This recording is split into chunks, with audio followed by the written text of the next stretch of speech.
Hello po, it's cooking time. Welcome po sa aking channel. My name is Felcar Sumera. At make sure lang po panoorin hanggang dulo at maraming salamat po sa inyong panonood at iyong mga suporta. God bless po sa inyo lahat and thanks again for watching. Dalawang black eyed peas in can. Pwede yung press ko.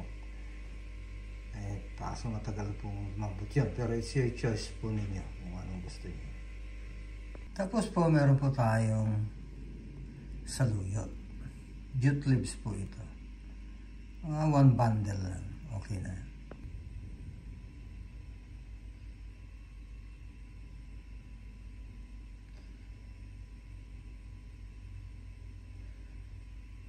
Ito pong beef ay isosotay natin sa onions. So, ito na po yung beef natin. Nilagyan po siya ng tubig. Half cup na tubig lang. Para nang lumambot din ng konti. Pero malambot na po siya. Yan.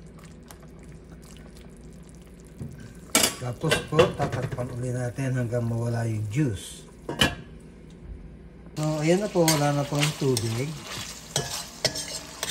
So, nalagay na natin yung sibuyas. 1 medium bulb lang po. Okay.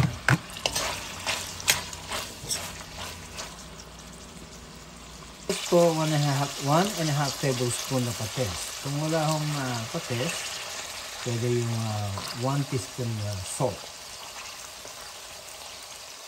Tapos po, ilalagay na natin yung 2 cans of black eyed peas. Ayan. Yun po, yung black eyed peas ay malambot na. Kaya, yung press ko po talaga matigas yun. Kaya yan. Ayan. Tapos ilalagay natin sa high. Ayan. Tapos haluin lang. Ayan.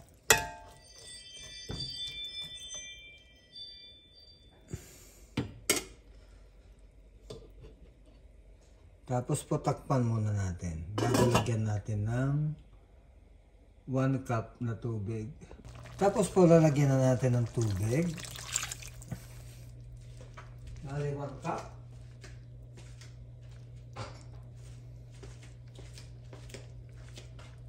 Ito po ay lalasahan natin. O yun, tama lang po yung alat. Ayos na po yan. Luto na rin yung luto na rin yung beans. Tapos po ilalagay natin yung saluyot. Ayan. Masarap po pagka maraming saluyot. Ayan. Ayos lang po yan. Mga karami.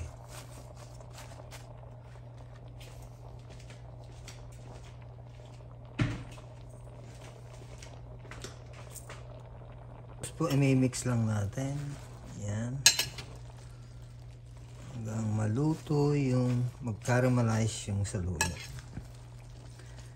Ito pong saluyot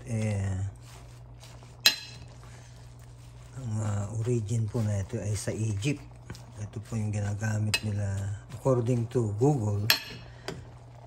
Ito po yung ginagamit na parang sabon sa Egypt. Si Cleopatra. Ito po ang true Google po yan. Tsaka nakakalinis daw po ito ng kutis.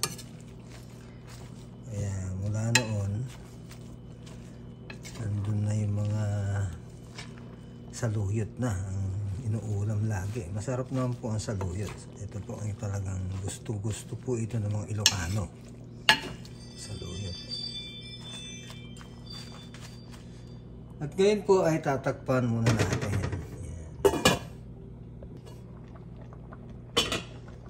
So, ayan na po ang ating saluyot. Dinengdeng. Parang dinengdeng na po ito with black eyed pea with saluyot. So, ganyan po ang itsura niya. Ayan. Ayos po yan.